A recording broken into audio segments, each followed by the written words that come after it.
इस कहानी में एक ऐसी दुनिया दिखाई गई है जहां इंसान और मॉन्स्टर्स जैसे कि वैम्पायर्स, वेयरवुल्व्स, विचेस और ऐसे ही अन्य जीव एक साथ रहते हैं। कहने को तो वो एक साथ रहते हैं, लेकिन ज्यादातर इंसान इन मॉन्स्टर्स से दूर रहने में ही भलाई समझते हैं। इस कारण इन मॉन्स्टर्स को आउटकास्ट कहा जाता है। कहानी की शुरुआत एक स्कूल से होती है, जहां इस कहानी की अहम किरदार वेंसडे एजुकेशन सिस्टम को कोसते हुए आगे बढ़ रही होती है। वेंसडे एक बुद्धिमान लेकिन पत्थर दिल और इमोशनलेस लड़की है। उसके सनकी बर्ताव और अजीब से होलिये की वजह से सब उसे एक फ्रीक समझते हैं। वेंसडे को लॉकर से उसके छोटे भाई की आवाज सुनाई देती है। कुछ बदमाश लड़कों ने उसके छोटे भाई को लॉकर में बंद कर दिया था। हालांकि उसके भाई को ये पता नहीं था कि वे लड़के कौन थे। भाई को छुड़ाने जैसे ही वेंसडे उसे छूती है, उसे अचानक विजन्स आते हैं। उसे दिखता है कि कुछ लड़के उसके भाई को जबरदस्ती लॉकर में बंद कर रहे हैं। दरअसल कुछ दिनों से उसे किसी भी चीज को छूते ही विजन्स आने लगे हैं। इन विजन्स में उसे उस चीज का भूत, भविष्य, वर्तमान दिखता था। हालांकि उसने अभी तक ये बात किसी को बताई नहीं थी। वो गुस्से में उन लड़कों की खबर लेने स्विमिंग पूल जाती है, जहाँ वे लड़के तैर रहे थे। लड़के उसे देखकर उसका मजाक उड़ाने लगते हैं, लेकिन उन्हें ये पता नहीं होता कि वेंसडे उनके साथ एक दर्दनाक मजाक करने वाली है। वेंसडे खून की प्यासी पिराना मछलियों को पूल में छोड़ देती है। वो मछलियाँ उन लड़कों का पिछवाड़ा चबा जाती हैं। ये दर्दनाक नजारा देखकर वेंसडे के चेहरे पर एक खूंखार मुस्कान उभर आती है, लेकिन उसकी इस हरकत की वजह से उसे स्कूल से निष्कासित कर दिया जाता है। इसके बाद वेंसडे के माता पिता उसका दाखिला नेवरमोर एकेडमी में करवाते हैं। नेवरमोर नाम का ये स्कूल बाकी स्कूलों से काफी अलग है, क्योंकि इस स्कूल में सिर्फ आउटकास्ट बच्चे ही पढ़ाई करने आते थे। वेंसडे के माता पिता ने भी इसी स्कूल से शिक्षा प्राप्त की थी। हालांकि वेंसडे उनके इस फैसले से नाराज है। उसे लगता है कि ये स्कूल भी बाकी स्कूलों की तरह ही बेकार होगा। उसी वक्त नेवरमोर एकेडमी से थोड़ी ही दूरी पर एक आदमी टैक्सी से उतरता है। टैक्सी की ड्राइवर उसे आउटकास्ट के बारे में सजग करने की कोशिश करती है, लेकिन वो आदमी ड्राइवर से कहता है कि वो इससे पहले एक आउटकास्ट के साथ रह चुका है। इस वजह से उसे आउटकास्ट लोगों से डर नहीं लगता। इतना कहकर वो अपनी मंजिल की तरफ निकल पड़ता है। वो रास्ता नेवरमोर एकेडमी के पास ही के जंगल से गुजरता था। थोड़ी दूर चलने के बाद एक जगह वो आराम करने के लिए रुकता है, लेकिन तभी एक अनजान जीव उस पर अचानक हमला कर उसे मौत के घाट उतार देता है। दूसरी ओर वेंसडे अपनी फैमिली के साथ नेवरमोर स्कूल के प्रिंसिपल के कैबिन में बैठी होती है। प्रिंसिपल वेंसडे को बताती है कि स्कूल के दिनों में वो और वेंसडे की माँ रूममेट्स थे, जिस पर वेंसडे व्यंग कसते हुए कहती है कि उसकी माँ के साथ रहने के बावजूद भी प्रिंसिपल का दिमागी संतुलन अब तक सही सलामत कैसे है। खुशकिस्मती से प्रिंसिपल उसके व्यंग को नजरअंदाज कर देती है।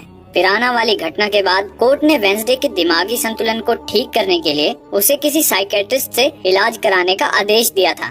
प्रिंसिपल बताती है कि नेवरमोर एकेडमी से लगे शहर जेरिको में डॉक्टर वेलेरी नाम की साइकेट्रिस्ट है। वेंसडे को वहाँ हफ्ते में 2 दिन थेरेपी सेशन के लिए ले जाया जाएगा। इसके बाद प्रिंसिपल वेंसडे को उसका कमरा दिखाने ले जाती है। वहाँ प्रिंसिपल वेंसडे का परिचय उसकी रूममेट इनिड से करवाती है।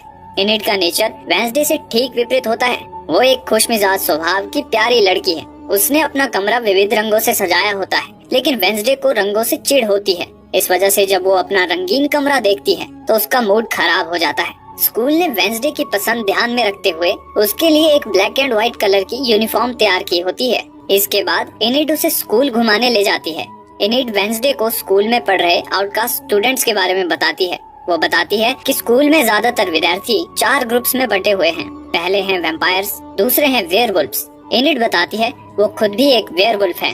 इसके बाद आते हैं साइरन, जिनके पास अपनी आवाज से दूसरों को वश में करने की शक्ति होती है। और आखिर में आते हैं गॉर्गोन्स, जिनके पास किसी को भी पत्थर में बदलने की शक्ति होती है। स्कूल में दूसरे आउटकास्ट स्टूडेंट भी हैं, लेकिन ज्यादातर स्टूडेंट्स इन्हीं 4 आउटकास्ट से आते हैं। कुछ देर बाद वेंसडे के माता पिता उससे विदा लेते हैं। जाने से पहले वेंसडे की माँ वेंसडे से कहती है कि वो गलती से भी यहाँ से भागने की कोशिश न करे, जिस पर वेंसडे बदतमीजी से कहती है वो वहाँ से जरूर भागेगी और शायद ये उन दोनों की आखिरी मुलाकात है।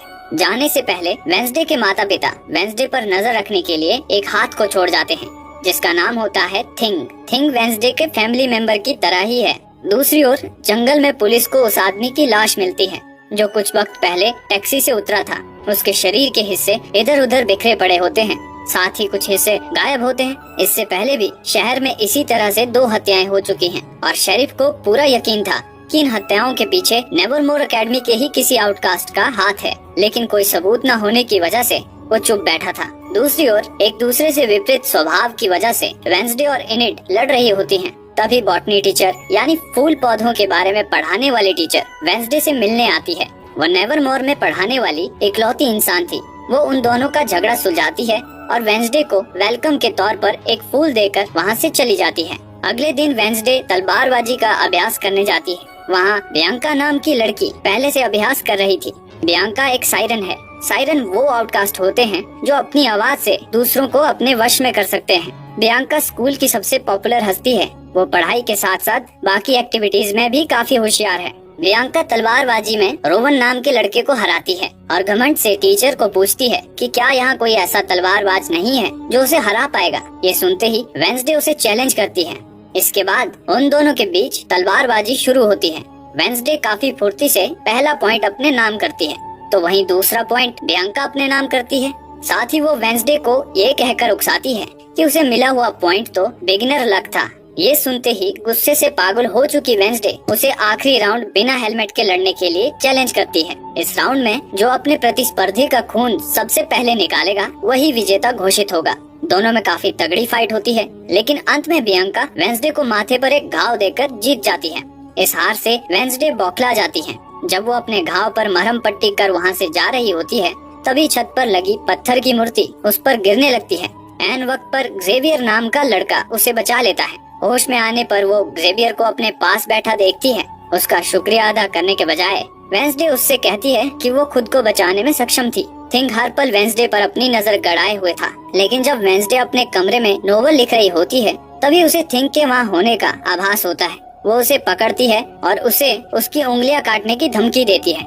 फिर वो थिंक से कहती है कि अगर वो अपनी उंगलियां बचाना चाहता है तो उसे वेंसडे के लिए काम करना पड़ेगा। डर के मारे थिंक मान जाता है। वेंसडे स्कूल से भागने का प्लान बना रही होती है और वो इसमें थिंक को भी शामिल कर लेती है। अगले दिन वो प्रिंसिपल के साथ थेरेपी सेशन के लिए साइकेट्रिस्ट के पास जाती है। हालांकि वो साइकेट्रिस्ट के भरसक कोशिश करने के बावजूद भी उसके साथ कुछ शेयर नहीं करती। उसके दिमाग में कुछ और ही चल रहा था। वो बड़ी चालाकी से बाथरूम के रास्ते वहाँ से भागने में कामयाब हो जाती है। वहाँ से भागते वक्त वो एक फल बेचने वाले आदमी से टकरा जाती है। टकराते ही उसे उस आदमी की भविष्य में होने वाली मौत का विजन दिखाई देता है। जाते जाते वो एक कॉफी शॉप में कॉफी पीने रुकती है। वहाँ उसकी मुलाकात शेरिफ के बेटे टाइलर से होती है, जो उस कॉफी शॉप में काम करता था। वेंसडे कॉफी की मांग करती है, लेकिन कॉफी मशीन में कुछ गड़बड़ी आई थी और मशीन को ठीक कराने की इंस्ट्रक्शन मैनुअल की किताब इटालियन में थी, जो टाइलर को पढ़नी नहीं आती थी। तब वेंसडे, जिसे इटालियन पढ़ना आता था, वो मशीन ठीक करने में उसकी मदद करती है। बदले में वो उसे बस स्टैंड तक लिफ्ट देने के लिए कहती है। टाइलर को काम होने की वजह से वो उसे वहाँ थोड़ी देर इंतजार करने के लिए कहता है। तभी कुछ नॉर्मल इंसानी लड़के वहाँ आते हैं और वेंसडे की नेवरमोर की यूनिफॉर्म देखकर उसके साथ बदतमीजी करते हैं। दरअसल शहर में ज्यादातर लोग आउटकास्ट से नफरत करते थे और आउटकास्ट का शहर में आना उन्हें पसंद न था। हालांकि वेंसडे उन लड़कों की पिटाई कर उन्हें अच्छा सबक सिखाती है। तभी शेरिफ और प्रिंसिपल वहाँ आते हैं। शेरिफ वेंसडे का नेम एडम्स है। ये जानते ही उसे कहता है कि उसके पिता को मर्डर के लिए सलाखों के पीछे होना चाहिए था, लेकिन वो पैसों के दम पे खुला घूम रहा है। शेरिफ वेंसडे को चेतावनी देता है कि वो हमेशा उस पर नजर रखेगा। फिर प्रिंसिपल वेंसडे को लेकर वापस स्कूल की तरफ निकल पड़ती है। रास्ते में एक गाड़ी का एक्सीडेंट हुआ होता है, जिसका ड्राइवर मर चुका था। ये वही फल बेचने वाला आदमी था जो कुछ देर पहले वेंसडे से टकराया था। बहरहाल वेंसडे का भागने का प्लान फेल हो चुका था। रात में वेंसडे अपना मूड ठीक करने के लिए वायलिन बजाती है। सब उसके इस टैलेंट का आनंद लेते हैं, लेकिन खुद वेंसडे के मूड में कुछ खास सुधार नहीं होता। तभी इनिड वहाँ आती है। आज फुल मून नाइट होती है, इस वजह से सभी वेयरवुल्फ चांद को देखकर चिल्ला रहे होते हैं। लेकिन इनिड को नॉर्मल रूप में देखकर वेंसडे उससे पूछती है कि वो अपने वेयरवुल्फ रूप में क्यों नहीं है। इनिड उसे बताती है कि वो अभी पूरी तरह से वेयरवुल्फ बनी नहीं है। वैसे तो उसकी माँ ने उससे कहा है कि वो देर सवेर वेयरवुल्फ बन ही जाएगी, लेकिन उसे चिंता है कि अगर ऐसा नहीं हुआ तो उसे उसकी बिरादरी से निकाल दिया जाएगा और उसे पूरी जिंदगी अकेले ही रहना पड़ेगा। कुछ देर बाद थिंक टाइलर के घर पर जाता है और उसे वेंसडे के साथ वीडियो कॉल पर बात करने के लिए कहता है। वेंसडे उससे पूछती है कि क्या वो अभी भी भागने में उसकी मदद करना चाहता है। बदले में वेंसडे उसे इनाम भी देने की पेशकश करती है। टाइलर कहता है कि वो उसकी मदद करेगा, लेकिन उसे कोई इनाम नहीं चाहिए। अगले दिन शहर में एक फेस्टिवल होने वाला था। और वेंसडे उस फेस्टिवल से भागने का प्लान बनाती है। अगले दिन वेंसडे इनिड के साथ फेस्टिवल में पहुंचती है। मौका मिलते ही प्रिंसिपल का ध्यान भटकाकर वो टाइलर के साथ वहां से भागने की कोशिश करती है। जाते जाते वो रोवन नाम के लड़के से टकराती है। रोवन वही लड़का है जिसे बियांका ने उस दिन तलवारबाजी में हराया था। उससे टकराते ही वेंसडे को रोवन की मौत का विजन दिखाई देता है। रोवन काफी जल्दबाजी में जंगल की ओर भाग रहा था। वेंसडे उसे रोकने के लिए उसके पीछे पीछे जंगल में जाती है। ज़ेवियर भी वेंसडे को जंगल में जाते हुए देख लेता है। ज़ेवियर वही लड़का है जिसने उस दिन वेंसडे को उस पर गिरती पत्थर की मूर्ति से बचाया था। जंगल में वेंसडे रोवन को रोकती है और कहती है कि उसकी जान को खतरा है, लेकिन तभी रोवन के चेहरे पर एक कुटिल मुस्कान आती है और वो उल्टा वेंसडे पर हमला कर देता है। वेंसडे को कुछ समझ नहीं आता। तब रोवन वेंसडे को एक ड्राइंग दिखाता है जिसमें वेंसडे की तरह दिखने वाली एक लड़की खड़ी थी और उसके पीछे नेवरमोर जलकर तबाह हो रहा था। रोवन वेंसडे को बताता है कि उसकी माँ भविष्य देख सकती थी और उन्होंने 24 साल पहले ये ड्राइंग बनाई थी। उनकी भविष्यवाणी के अनुसार वेंसडे नेवरमोर को तबाह कर देगी, इसीलिए वेंसडे को मारकर रोवन नेवरमोर को बचाने की कोशिश कर रहा था। इससे पहले कि रोवन वेंसडे को मार डालता, अचानक से एक राक्षस वहां आता है और रोवन को मौत के घाट उतारकर वहां से चला जाता है। अगले सीन में उस जंगल में चारों ओर पुलिस छानबीन करते हुए नजर आती है। वेंसडे ने उन्हें घटी घटना के बारे में बता दिया था, लेकिन हैरानी की बात थी कि उन्हें वहाँ घटी घटना का कोई निशान नहीं मिलता। यहाँ तक कि रोवन की लाश तक नहीं मिलती। शेरिफ वेंसडे से कहता है कि उसे भ्रम हुआ होगा, लेकिन वेंसडे को उसने जो कुछ देखा उस पर पूरा यकीन था। वेंसडे शेरिफ से अकेले में बात करने की इच्छा प्रकट करती है, लेकिन प्रिंसिपल को इस बात से एतराज होता है। वो इसकी इजाजत नहीं देती, पर शेरिफ के फोर्स करने पर वो उन दोनों को 5 मिनट का समय देती है। अकेले में वेंसडे शेरिफ को बताती है कि जंगल में कोई राक्षस है और उसी ने रोवन और बाकी लोगों को मारा है और कोई है जो इन हत्याओं को छुपाने की कोशिश कर रहा है। तभी दरवाजा खुलता है और दरवाजे से रोवन अंदर आता है। उसे देखकर दोनों चौंक जाते हैं। वेंसडे को तो समझ ही नहीं आ रहा होता कि ये हो क्या रहा है। कुछ देर बाद वेंसडे इनिड से जाकर मिलती है और उससे रोवन के बारे में पूछती है। इनिड कहती है कि वो सिर्फ इतना जानती है कि रोवन एक अजीब लड़का था जिसका कोई दोस्त भी नहीं था। उसके बारे में जानकारी उसका रूममेट ज़ेवियर ही दे सकता है। रात में वेंसडे अपनी नोवेल पर काम कर रही होती है, तब उसकी नजर रोवन की पेंटिंग पर पड़ती है। वहाँ उसे एक अजीब सा सिंबल दिखाई देता है। अगले दिन वेंसडे प्रिंसिपल के कैबिन में जाती है और रोवन से मिलने की इच्छा जताती है, लेकिन प्रिंसिपल मना कर देती है और बताती है कि रोवन को स्कूल से निकाल दिया गया है और वो आज ही ये स्कूल छोड़कर जा रहा है। इसके साथ ही प्रिंसिपल उसे एक्स्ट्रा करिकुलर एक्टिविटीज के लिए कोई क्लब ज्वाइन करने के लिए कहती है। वेंसडे जानती थी कि प्रिंसिपल हर वक्त उस पर नजर गड़ाए हुए है। मजबूरन उसे अलग अलग क्लब्स देखने जाना पड़ता है। पहले वो सिंगिंग क्लब जाती है जिसे बियांका चला रही थी, लेकिन वहाँ बात नहीं बनती। इसके बाद वो आर्चरी क्लब में जाती है जिसकी कमान ज़ेवियर के हाथों में होती है। ज़ेवियर वेंसडे को तीर चलाने का तरीका बताता है। वेंसडे उसे बातों ही बातों में रोवन के बारे में पूछती है। ज़ेवियर उसे बताता है कि वैसे तो रोवन शुरू से थोड़ा अजीब था, लेकिन हाल ही में उसका बर्ताव कुछ ज्यादा ही खराब हो गया था। इसके बाद ज़ेवियर वेंसडे को टाइलर से दूर रहने के लिए कहता है। वजह वो ये बताता है कि टाइलर और उसके इंसान दोस्त आउटकास्ट से नफरत करते हैं। वेंसडे उसकी बातों को नजरअंदाज करते हुए एक सेब हवा में उछालती है और तीर से सेब को काटते हुए सीधे निशाने पे दे मारती है। ये देखकर ज़ेवियर की बोलती बंद हो जाती है। इसके बाद वो हमर्स क्लब पहुंचती है जहां मधुमक्खियों के बारे में सिखाया जाता है, लेकिन जब वो वहाँ पहुँचती है तो उसे सिर्फ एक ही लड़का वहाँ दिखाई देता है। उस लड़के का नाम यूजीन था और वो अकेला ही उस क्लब को चला रहा था, क्योंकि उसके अलावा वहाँ और कोई नहीं आता था। यूजीन और वेंसडे में बातें चल रही होती हैं कि तभी थिंग वहाँ आता है और इशारे से कहीं चलने के लिए कहता है। जब वेंसडे उसके पीछे जाती है तो उसे रोवन दिखाई देता है। रोवन अपना सामान लेकर वहाँ से जा रहा था। हैरानी की बात तो ये होती है कि वो उस रात के मुकाबले इस बार वेंसडे से काफी शांति से बात कर रहा था। वेंसडे थिंग को उसका पीछा करने के लिए कहती है।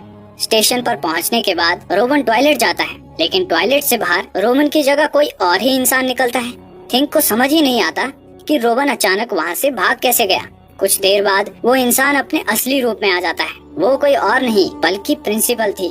थिंग जाकर वेंसडे को बताता है कि रोवन टॉयलेट से कहीं भाग गया, जिस पर वेंसडे उसे काफी डांटती है। बॉटनी की क्लास में ज़ेवियर वेंसडे को उसके साथ बैठने के लिए कहता है। ज़ेवियर के पास किसी भी चित्र को जिंदा कर पाने की शक्ति थी। वो वेंसडे को अपनी शक्ति से इम्प्रेस करने की कोशिश करता है, हालांकि ऐसा हो नहीं पाता। दूसरी ओर शेरिफ अपने कुत्ते के साथ जंगल में छानबीन के लिए जा रहा होता है। टाइलर उसे जंगल के राक्षस के बारे में पूछता है। पर शेरिफ उसकी बातों का जवाब नहीं देता और टाइलर को उसकी साइकेट्रिस्ट से चल रही थेरेपी के बारे में पूछता है। दरअसल टाइलर की मां की मौत के बाद टाइलर सदमे में चला गया था और सदमे से उभरने के लिए वो भी साइकेट्रिस्ट से थेरेपी ले रहा था। टाइलर भी अपने पिता को कुछ भी बताने से इनकार करता है, ये कहकर कि साइकेट्रिस्ट और पेशेंट के बीच हुई बातें गुप्त होती हैं। गुस्से में शेरिफ वहाँ से चला जाता है। उधर प्रिंसिपल का ध्यान भटकाने के लिए वेंसडे हमर्स क्लब में अपनी जगह इनिड को भेजती है और रोवन वाली घटना का सुराग ढूंढने जंगल जाती है। लेकिन जब वो जंगल में छानबीन कर रही होती है तभी कोई उसे अपनी ओर खींच लेता है। वो टाइलर था। टाइलर उसे बताता है कि उसने उसे अपने पिता शेरिफ की नजरों से बचाने के लिए खींचा था। शेरिफ वहाँ अपने कुत्ते के साथ छानबीन कर रहा होता है। टाइलर वेंसडे को बताता है कि वो छुपकर अपने पिता पर नजर रख रहा है। उसे शेरिफ की फिक्र है कि कहीं वो राक्षस शेरिफ पर भी हमला न कर दे। शेरिफ के जाने के बाद दोनों उस जगह की छानबीन करते हैं। वेंसडे को वहाँ रोवन का चश्मा मिलता है। उसे छूते ही वेंसडे को विजन नजर आते हैं। वो देखती है कि रोवन और जेवियर के बीच में झगड़ा हो रहा है। साथ ही उसे रोवन एक नीले रंग की किताब से वो ड्राइंग फाड़ते हुए दिखता है जिसे रोवन की माँ ने बनाया था। हालांकि वो चित्र अधूरा था और आधा चित्र उस नीले रंग की किताब में ही चिपका हुआ था। जंगल से लौटते ही वेंसडे उस किताब को ढूंढने में जुट जाती है। उसी वक्त बॉटनी टीचर वहाँ आती है। वेंसडे उसे उस सिंबल के बारे में पूछती है जो उसे उस ड्राइंग पर दिखा था। टीचर उसे बताती है कि ये सिंबल एक पुरानी स्टूडेंट सोसाइटी नाइटशेड्स का है जो सालों पहले बंद हो गई थी। इसके बाद टीचर वेंसडे ने क्लास में दिए हुए जवाबों की तारीफ करती है। बॉटनी टीचर वेंसडे की पर्सनैलिटी से काफी प्रभावित मालूम पड़ रही थी। वो जाने से पहले उससे कहती है कि अगर कभी किसी से बात करने का मन करे तो वो कभी भी उसके पास आ सकती है। इसके बाद वेंसडे उस नीली किताब की तलाश जारी रखती है। वो रोवन के पुराने कमरे यानी जेवियर के कमरे में उस किताब को ढूंढने की कोशिश करती है।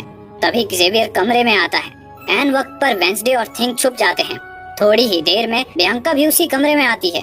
बियांका और एक्सेवियर पहले कपल हुआ करते थे, लेकिन एक बार बियांका ने अपनी सायरन शक्तियों का इस्तेमाल जेवियर पर किया था और इसी वजह से दोनों का ब्रेकअप हुआ था।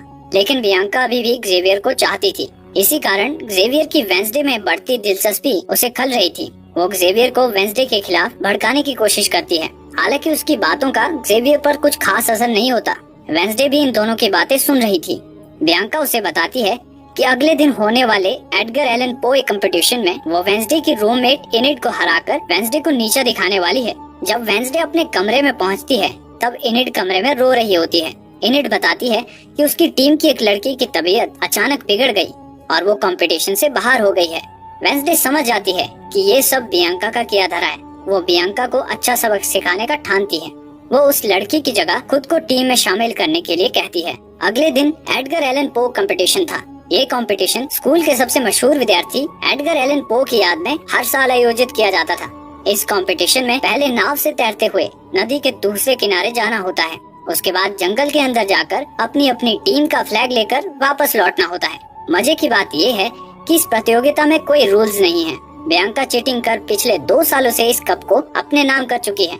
अगले दिन प्रतियोगिता शुरू होती है। हमेशा की तरह इस बार भी बियांका ने जीतने का पूरा इंतजाम किया था। साइरन्स के पास पानी में जलपरी या जलपरा बनने की शक्ति होती है। बियांका का एक साइरन साथी वैम्पायर्स की नाव को पानी में डुबोता है। इसके बाद बारी वेंसडे की नाव की होती है, लेकिन वेंसडे पहले से ही तैयारी करके आई थी। वो थिंग को उस साइरन पर जाल फेंकने के लिए कहती है। बियांका का साथी जाल में फंसने की वजह से कुछ कर नहीं पाता और वेंसडे की नाव सही सलामत नदी पार कर लेती है।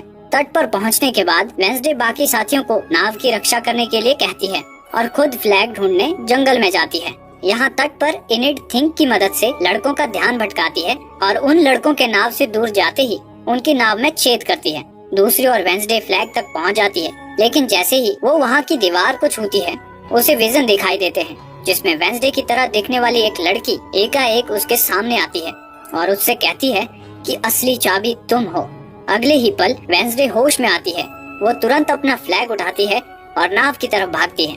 सभी टीम आगे निकल चुकी थी, लेकिन क्योंकि इनिड ने लड़कों की टीम की नाव में छेद कर दिया था, वे आगे नहीं बढ़ पाते। अब सिर्फ बियांका और वेंसडे की टीम ही बची हुई थी। वेंसडे अपनी नाव पर लगे भाले लोड करती है और सभी बियांका की नाव में छेद करने उसकी तरफ बढ़ते हैं, लेकिन तभी बियांका का साथी पानी के अंदर से इनकी नाव को दूसरी ओर ले जाने लगता है। ऐन वक्त पर थिंग उसे मुक्का मारकर बेहोश कर देता है। इसके बाद फिर से वेंसडे की टीम बियांका की नाव की तरफ बढ़ती है और उनकी नाव में छेद कर उन्हें प्रतियोगिता से बाहर का रास्ता दिखाती है। आखिरकार वेंसडे की टीम ये प्रतियोगिता जीत जाती है। इसके बाद होता है सेलिब्रेशन, लेकिन वेंसडे को ये सब पसंद नहीं आता और वो सबसे अलग जाकर एक पुतले के नीचे बैठ जाती है। वो पुतला एडगर एलन पो का था। तभी उसकी नजर पुतले ने पकड़ रखी किताब पर पड़ती है। वहाँ उसे वही सिंबल दिखाई देता है जो उस ड्राइंग पर था, लेकिन इससे पहले कि वो कुछ और सोच पाती, वहाँ इनिड आती है और उसे फिर से सेलिब्रेशन में लेकर जाती है। रात होते ही वो फिर से एडगर एलन पो के पुतले के पास जाती है।